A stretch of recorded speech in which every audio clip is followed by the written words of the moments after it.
Everyone, welcome back to my YouTube channel commerce knowledge NTA NET. जैसा कि आपने thumbnail में देख लिया होगा कि आज का जो आपका टॉपिक होने वाला है वो आपका नॉर्मल डिस्ट्रीब्यूशन के ऊपर बेस्ड है, जो कि बिजनेस स्टैटिस्टिक्स यूनिट नंबर 5 का एक इम्पॉर्टेंट कॉन्सेप्ट है। और अगर आप एनटी नेट कॉमर्स के स्टूडेंट्स हैं और एनटी नेट की तैयारी कर रहे हैं तब तो आपके लिए ये बहुत ही ज़्यादा बेनिफिशियल है। साथ ही साथ अगर आप बीकॉम एमकॉम के स्टूडेंट्स हैं तो भी आपके लिए बहुत ज़्यादा बेनिफिशियल है। तो वीडियो के एंड तक ज़रूर देखिएगा, मोस्ट इंपॉर्टेंट कॉन्सेप्ट है। और अगर आप मेरे चैनल पर बिल्कुल नए हैं तो प्लीज़ चैनल को सब्सक्राइब कीजिए। और अगर आपको पीडीएफ नोट्स चाहिए हैं या मॉक टेस्ट चाहिए हैं किसी भी टॉपिक से रिलेटेड तो आप टेलीग्राम ग्रुप ज्वाइन कीजिए। वहाँ पर मैं आपको डेली एमसीक्यूज जो है वो डिस्कस करती हूँ। तो चलिए जल्दी से आज की क्लास शुरू करते हैं। सबसे पहले हम बात करते हैं इंट्रोडक्शन से। तो नॉर्मल डिस्ट्रीब्यूशन को हम और क्या बोलते हैं? Normal distribution also called the normal probability distribution. इसे हम नॉर्मल प्रोबेबिलिटी डिस्ट्रीब्यूशन भी बोलते हैं। Happen to the most useful theoretical distribution for continuous variable. ये बहुत ज़्यादा यूज़ किया जाने वाला एक थ्योरेटिकल डिस्ट्रीब्यूशन है, किसमें? कॉन्टिन्यूस वेरिएबल में। तो आपको याद रखना है कि नॉर्मल डिस्ट्रीब्यूशन किससे रिलेटेड है? कॉन्टिन्यूस वेरिएबल से। और साथ ही साथ इसे क्या बोला जाता है? Normal probability distribution. Normal distribution क्या होता है? नॉर्मल डिस्ट्रीब्यूशन होता है जो भी आपने डेटा कलेक्ट किया गया होता है वो किस तरह से डिस्ट्रीब्यूटेड है, उसे हम नॉर्मल डिस्ट्रीब्यूशन के अंदर जो है वो स्टडी करते हैं। It was first discovered by De Moivre in 1733। इसे नॉर्मल डिस्ट्रीब्यूशन को सबसे पहले किसने डिस्कवर किया था? इसे डिस्कवर किया था डी माइवर ने 1733 में। It was also known to be Laplace. It has been created to call Gauss. The normal distribution is also known as Gaussian distribution या गॉसियन लॉ ऑफ एरर्स। ठीक है, तो नॉर्मल डिस्ट्रीब्यूशन क्या होता है? इसे हम गॉसियन डिस्ट्रीब्यूशन भी बोलते हैं या हम गॉसियन लॉ ऑफ एरर भी बोलते हैं। तो आपके सामने तीन नाम आए। एक आया आपका नॉर्मल प्रोबेबिलिटी डिस्ट्रीब्यूशन, दूसरा आया आपका गॉसियन डिस्ट्रीब्यूशन और तीसरा आया आपका गॉसियन लॉ ऑफ एरर्स। तो तीनों के तीनों जो हैं वो सेम ही हैं, आप कंफ्यूज नहीं होइए। अगर आपको एग्जाम्स में इन तीनों के नाम से भी क्वेश्चन आता है तो आप इसे इजीली कर लोगे क्योंकि तीनों जो हैं वो एक ही हैं। नेक्स्ट हम बात करते हैं कि जो भी नॉर्मल डिस्ट्रीब्यूशन में डेटा का डिस्ट्रीब्यूशन होता है उसके लिए एक कर्व को रिप्रेजेंट किया जाता है। तो वो कर्व क्या होता है उसे हम अगली स्लाइड्स में पढ़ेंगे। The normal curve. The graph of normal distribution depend upon two factors. जो भी डिस्ट्रीब्यूशन का ग्राफ होता है नॉर्मल डिस्ट्रीब्यूशन का, वो दो फैक्टर्स के ऊपर डिपेंड करता है। कौन कौन है? मीन और स्टैंडर्ड डेविएशन। अब आपने मीन और स्टैंडर्ड डेविएशंस के बारे में नहीं पढ़ा है, अगर आपको डिटेल में इसके बारे में स्टडी करना है तो आई बटन पे आपको एक वीडियो आ रही होगी, मेजर ऑफ सेंट्रल टेंडेंसी, उसको ज़रूर देखिएगा। वहाँ पे मैंने आपको जो है वो मीन मीडियन मोड अच्छे से डिस्कस किया है और स्टैंडर्ड डेविएशंस को मैंने डिस्कस किया है, वो भी आप इसे देख लीजिएगा। The mean of the distribution determine the location of centre of the graph. जो मीन होता है वो ग्राफ की लोकेशन, जो सेंटर लोकेशन है उसे डिटरमाइन करता है। और standard deviations determine the height and width of the graph. और जो भी स्टैंडर्ड डेविएशंस होता है वो ग्राफ की हाइट और विड्थ को रिप्रेजेंट करता है या डिटरमाइन करता है। When the standard deviation is large, जब स्टैंडर्ड डेविएशन बड़ा होता है, द कर्व क्या होता है? Short and wide. And when the standard deviation is small, the curve is tall and narrow. The all normal distribution, एक और नाम आपके सामने आएगा। ठीक है, नॉर्मल डिस्ट्रीब्यूशन को हम सिमेट्रिकल डिस्ट्रीब्यूशन भी बोलते हैं। क्यों बोलते हैं अगले स्टाइल में पढ़ेंगे। All the normal distribution look like a symmetry.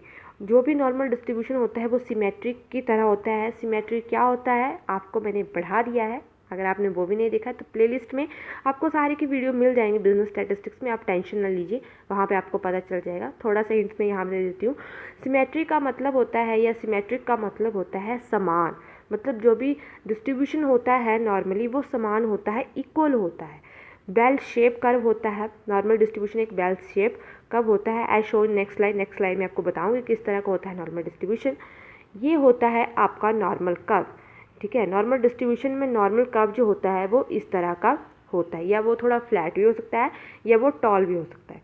The curve on the left is shorter and wider. जो भी लेफ्ट का कर्व है वो शॉर्टर एंड वाइडर है then the curve on the right. क्यों वाइडर है? Because on the curve on the left has a bigger standard deviation. Because जो left का जो कर्व है उसका स्टैंडर्ड डेविएशन क्या है? उसका स्टैंडर्ड डेविएशन बड़ा है। और जब स्टैंडर्ड डेविएशन बड़ा होता है तो जो कर्व होता है वो क्या होता है? शॉर्ट एंड वाइडर होता है। और जब स्टैंडर्ड डेविएशन छोटा होता है तो कर्व क्या होता है? टॉल होता है बट नैरो होता है। तो इसी तरह का होता है जो है आपका नॉर्मल कर्व या डिस्ट्रीब्यूशन कर्व, या हम बोल सकते हैं, ठीक है। इस तरह का होता है आपका डिस्ट्रीब्यूशन कर्व। सॉरी, ये थोड़ा इससे अच्छा नहीं बन रहा है। हाँ, इस तरह का होता है और ये सिमेट्री होता है। क्यों सिमेट्री होता है? क्योंकि नॉर्मल डिस्ट्रीब्यूशन के अंदर हम डेटा को या डिस्ट्रीब्यूट करते हैं 2 इक्वल पार्ट्स में, तो ये वाला पार्ट भी इक्वल होता है, ये वाला पार्ट भी इक्वल होता है। That is why normal distribution is symmetric.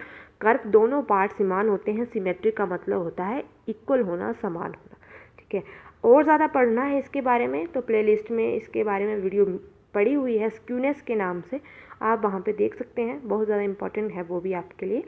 Next हम बात करते हैं प्रॉपर्टीज़, ठीक है। इस वीडियो की सबसे इम्पॉर्टेंट चीज़ है इसकी properties.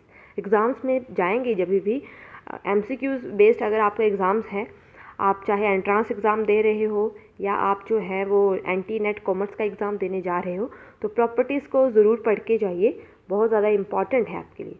The normal curve is symmetrical about the mean. Normal curve क्या होता है? ये नॉर्मल डिस्ट्रीब्यूशन क्या होता है? सिमेट्रिक होता है। सिमेट्रिक का मतलब स्क्यूनेस कितना होता है? 0 होता है। स्क्यूनेस का मतलब होता है विषमता, हिंदी में विषमता मतलब जो डिस्ट्रीब्यूशन समान नहीं है। अब नॉर्मल डिस्ट्रीब्यूशन क्या होता है? समान होता है, क्योंकि normal distribution divide the data into 2 equal parts, that's why normal distribution is symmetry, तो that's why skewness is equal to 0, ठीक है। तो क्वेश्चन इस तरह से भी आ सकता है कि नॉर्मल डिस्ट्रीब्यूशन में स्क्यूनेस कितना होता है? 0 होता है, 1 होता है, लेस देन 1 होता है, ग्रेटर देन 1 होता है, तो आंसर क्या होगा? 0। Normal distribution curve is bell shape. Bell shape होता है क्योंकि ये एक घंटी के आकार की तरह इस तरह से होता है नॉर्मल डिस्ट्रीब्यूशन, इसलिए ये एक बेल शेप होता है। इसमें मीन, मीडियन और मोड इज इक्वल जो होते हैं वो तीनों एक दूसरे के समान होते हैं। क्यों समान होते हैं? क्योंकि नॉर्मल डिस्ट्रीब्यूशन क्या होता है? सिमेट्री होता है। Normal distribution curve is symmetrical curve, मैंने आपको बता दिया। There is only 1 maximum point, इसमें सिर्फ एक ही मैक्सिमम पॉइंट होता है।